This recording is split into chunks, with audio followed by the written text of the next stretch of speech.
Hey everyone, I'm Coach Toni. Welcome to Coach Toni's Table, where the madness always meets the method. This is the writing on the board. Today we have special guest, Mr. Roger Hamilton, aka Teacher Man 91. Let's get right into it.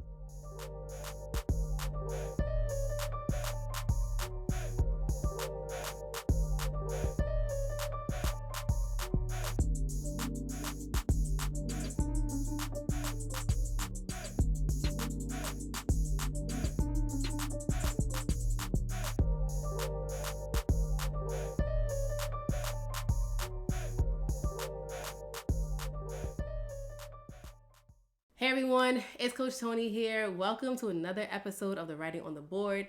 Like I mentioned in the intro, we have special guest Mr. Roger Hamilton, aka Teacher Man 91. Tell everybody what they need to know about who you are and where they can find you. Okay, my name is Mr. Hamilton, formerly known as Teacher Man. Instagram, Teacher Man 91. TikTok, Teacher Man 91 with two N's.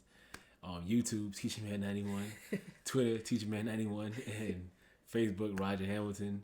That's where you can find me on all the social media platforms. And I'm just a math educator trying to change the narrative about black male educators and black educators in general. Yeah, that's it. That was very humble. Yeah. It's a dope math educator that is impacting many lives on a regular basis.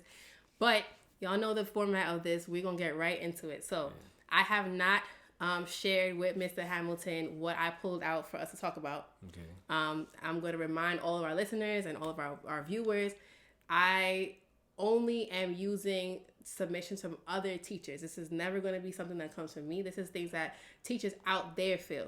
And I pull them because they resonate with me as well. I think what we have to do is start to unify our voice in terms of what we feel, what we want to start to make change in the teacher space. So I'm going to read the submission and we're just going to talk. Okay. You tell me what it So this teacher says, should students be pulled from social studies and or science to receive additional instruction in math? No. Every subject deserves their fair attention. I don't think any subject is less important than the other. They stress English and math more because of the state exams, but that doesn't mean that it's more important. And that's how I look at it. So I feel the same way. Yeah. I feel like I hate testing time when they start to. Well, I've been in charter for a very long time, so like they do whatever they want when it comes to testing season, and then they start dropping classes. They science becomes nothing, social studies becomes nothing, and they focus so much on English and math. But now I guess the question is, in terms of your math classroom, how many students are on grade level? Like out of all my classes? I mean, whatever statistic you want to give. Like, where are your students right now in terms of grade level? I say I can count on one hand, like 3 out of all my classes, 3 kids. I would say I would say 3. So 3, okay. I probably the same. I have how many? Yeah. How many? 5. 5. 4 or 5. Okay. I say 4. 4 kids. 4 kids. How many cohorts do you teach in a day? 5 different classes. 5. Yeah. And then what's the average amount of students per class? About 15. I say 12 to 20. Ooh. 12 to 20, yeah. We had 12 in some of your classes. That's nice. Yeah. Okay. Well, yeah. So you're saying that about 4 to 5 kids are on grade level for all 5 classes. For all 5 classes. Okay, yeah. I had 4 cohorts, and I would say about the same. Yeah. About the same. Some approaching, some are getting there. Yeah. How many are at least 2 below? I say 60%, about 60 to 80%. So how do we fix that? Like what would be like your ideal situation? Because like getting through what we need to get through, given the time constraints we have and the very levels, it's hard. You could if there's no work done outside of school, the training gonna move. You could do the double period. That's great. You know what I mean?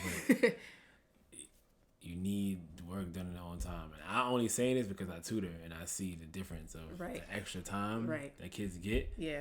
The extra time is the difference. Yeah. That's the difference. The extra time they get outside of school to practice. That's the difference. Do you assign homework regularly? Class or tutoring? Class. No. It depends on how I feel they doing on a certain topic. Because I know tutoring, you assign homework regularly. Yeah. And tutoring for me, I assign homework regularly too. You see, it's different with class because there's no one on top of them to get it done. And then it's like, if I give it, I have to give resources to help them to work on their own. Because I know you're not getting the help at home. So I'm not going to give it without giving the full totality. I'm not going to give out homework without resources for them to be successful. Okay. Websites. Notes from my classroom, whether I take a picture and send it to an email, websites to go to, YouTube links. Like I give all that with the homework. I don't give the homework out and say bring it back. They ain't gonna be back. You know what I'm saying? If they didn't obviously I'm giving homework because they didn't master it in class. If they didn't master it in class, why would I give homework? Yeah. So you know what I mean? Yeah, and then I'm just not giving classwork homework. I'm giving skills to prepare them to be successful in the content. Have you tried flipped classroom before?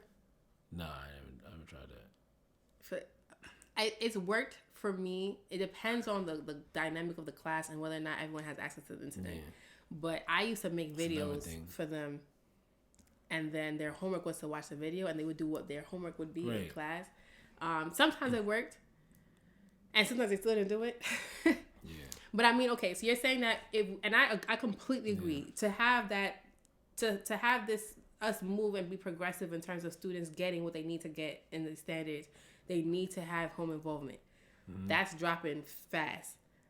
Like, I forgot which school I started at. They were like, we don't do homework here because it's not equitable. We don't know the situation at home. And I get that too. Especially, we have parents who are, out working all times of the night and the kids have to fend for themselves, or the language barrier, all kind of things.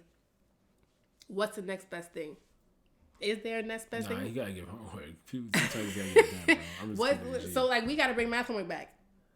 I feel like I don't know why I never left. I ain't saying every day. I'm not saying every day. You know what I mean? But with me, I also, the reason why I don't give homework every day because I meet with a lot of my students like on their lunch period. They come, my room is open. They come to get work done there. So that's like a form of homework. You know what I mean? Right. So it's a way to supplement. So you have to have, if you're not giving homework, there has to be a way to supplement extra practice. Right. That's not in the class time. Right. You see what I'm saying? Yeah. If you're not giving homework, you gotta find a way to get them extra practice outside the classroom. Someone mentioned having class in the evening. Like outside of work? Well, no, like flipping that model. And this is kind of a little off tangent because it's not directly related to homework. But I just jolted my memory. Someone said something about classes starting in the evening time and not the morning. That's great for people who want to work in the afternoon. I like working in the morning and get out the day. Get it out the way. Yeah, ain't nothing wrong with it. If it works, if that's what you want to do, then you can do that. I think they were saying more about like having parent involvement in like the evening. Because the majority... It won't make a difference. Some parents work 2 jobs. That's true. And then they work in the night. Some work at night and sleep during the day. That's true, too. So, even if... Or maybe those options should just be there. Maybe... Because, I mean, I'm sure there's some teachers who would want to work in the afternoon. Yeah. And there may be some teachers who want to work in the morning. There are some students... I feel like the pandemic showed us that we can change up things if we really wanted to. You know what I'm saying? And it's like... Maybe that might be part of it if there is a group of students who are able to do things while their parents are there watching them or like can't help them. It's not a guarantee though that kids are coming afternoon though. It's not a guarantee. They come anytime. Right. That's true. Yeah. I mean, I don't really know where I'm going with this podcast to be honest because we don't have the answers to everything. And it's like there are so many conversations to be had. I feel like we're in such a weird place in so many ways that it's just like I'm just trying to bring awareness to like the many ways that teachers are just like this is not working, right? And this teacher obviously is a humanities teacher that feels like why are we snatching her kids out of her classroom? And I completely feel her. Like I don't think that that's right at all. I feel like every subject needs to have its own time, but it's hard out there, especially when it comes to math. And like you said, who has that extra supplement time? Where is that extra supplement time going to come? And for some people, that's pulling kids out of a whole other class. But I just feel like homework. The reason why it's not effective because people just give it out, and then there's no like resources to help the kids. If they didn't master it in class, what about the kids that didn't master it in class? How are they going to be successful independently? Which is most students, though. Right. So they need resources, or the homework shouldn't be exactly what they did in class. Homework should probably be skills that can help them, like prerequisite skills. Prerequisite skills that help can help them. You know what I mean? Yeah. It don't got to be hard, rigorous work. Do you think they're more inclined to do it if they are able to do it, or they do? Yeah. I mean, yeah. Yeah, of course. Yeah, I definitely agree. Okay. Who doesn't want to? Kids like things that they're successful at. True. They're more motivated to do it. Okay. They struggle at it. They run away from it. That's just kids in general. So where do we push the rigor? In the classroom. In the classroom, yeah. They need the prerequisite skills. You can't just play in a basketball game. You ain't doing no layup drills. True. Before every game, right? They do layup line. Yeah. You know what I mean? They do dribble line. They do all that stuff. Then they play the game and they warm up. They don't just play the game. Yeah. That's what they do in education now. They just want to go to the game. There's no scrimmage. There's no practice. There's no warm up. There's nothing. There's no camp during the summertime. There's no off season training. They just jump into it. Yeah. And they want kids to learn it without getting all that stuff prior. That's true. Huh. Well, I mean, how do you feel about like tech, like the prodigies and the other ed tech math assistance programs? You give those to your kids to do sometimes, like modules out of them? Nah. Pointless? Nah, it's not pointless. I just stick to what I'm good at. You know what I mean? If I practiced it and took a look at it, then yeah, I use it. I'm open to it. Right now I'm just sticking to what I'm good at. And then 45 minutes, man. Because I know I had to like assign. I had a student when I taught 6th grade. I had a student that was on a kindergarten level, and I had to start getting familiar with iReady to assign her the modules, and iReady would like kind of give her what she needed to work on at the time because I couldn't possibly teach a 6th grade lesson and then also be teaching the kindergarten lesson at the same time. And I had most of my students were 2nd to 3rd grade to 4th grade level while I was teaching 6th grade. And then we had 2 on kindergarten. It was. But that ain't your fault neither though that they're in that class. I know. And it was like, how do you help them? What do you do? How do you feel guilty because you feel like you ain't, but it really ain't our fault. And then, people asking about your numbers and like what, how you bringing your class up. And I'm like, okay, we got to talk about the numbers in depth. Like, let's talk about where they started and where they, where they started and where they ended. They, because it doesn't look right to say, okay, my students started at 6% proficiency, now they're at 13% proficiency. But it's like... That's realistic growth, though. That is realistic growth. Yeah. It is very realistic because when I say 6% proficiency, it means that majority of the class is not proficient. And then when I talk about not proficient, I'm talking about 4 grade levels below or more. Like, that's a lot. So to get from 6 to 13, there's a lot. But then when you're looking at numbers and you just put that out there, it's like... It's not wow. It's no wow factor. It's no wow factor. Yeah. No wow factor. Then they come talking about, well, maybe you're not. I'm like, hold up. Maybe I'm not. That's why I don't belong here. But I definitely feel like that's a conversation that I'm definitely going to look into having about where homework is going. And I think other educators that I have on this platform, I'm going to ask them too about their homework policies and like, how does that work? And for me, my biggest thing was over the pandemic, the cheating thing was huge. Like kids were really trying to skirt what they was doing. I had people whose parents was doing their work for them and sending it in, and it was just a lot. So it's like, you only cheat yourself. Hey, getting that culture back of like being on that grind and like having autonomy and feeling like you really want to do this is something that I have to instill in my students. So onward, the work goes. I'm gonna let you go because I know you have work in the morning. We doing this late at night, y'all. So I want to thank you for joining me on this conversation. I feel like for my audience, I want you to think about every episode that I have. I want it to be about how we can advocate for each other. If this is not even in your wheelhouse, it should still be something that you can advocate on or for or about.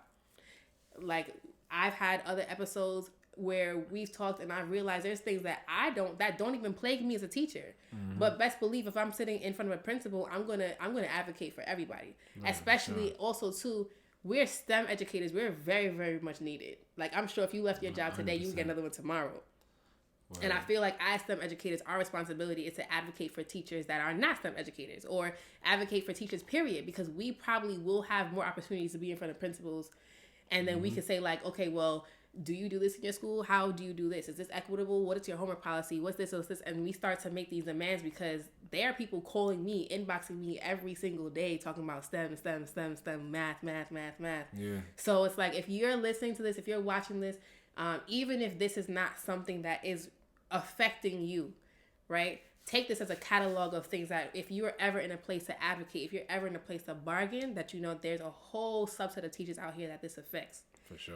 That we need to start asking for involvement of enrichment and extracurriculars that help students get what they need to get when they need to get them. So, as always, I'm going to dedicate this episode, all future episodes to my little brother. Those of you who know or don't know, my little brother recently lost his legs, and I am now his legal guardian. And so now it takes a whole nother turn for me. Life has changed over the last few years drastically. It's opened my eyes to like the health system in America with young Black men. It's been a lot for me. But even through all of that, he has always encouraged me to make sure that I'm stay on my grind, that I'm doing what I have to do, and I take no mess. So his motivation is my reason why I do everything that I do. So this is for him. I am happy to have you with me. Maybe later down the line we'll do a part 2. Once we gain some traction and some steam. But for now, this is the end of the episode with Mr. Roger Hamilton. And this is Coach Tony. I'll catch you on the next one. Peace. 5 1's 5, 5 2's 10, 5 3's 15, 5 4's 20, 5 5's 25, 5 6's 30, 5 7's 35, 5 8's 40, 5 9's 45, 5 10's 50, 5 11's 55, 5 12's 60, 5 times 12 make it feel like it's 60. 5 times 6, say with me.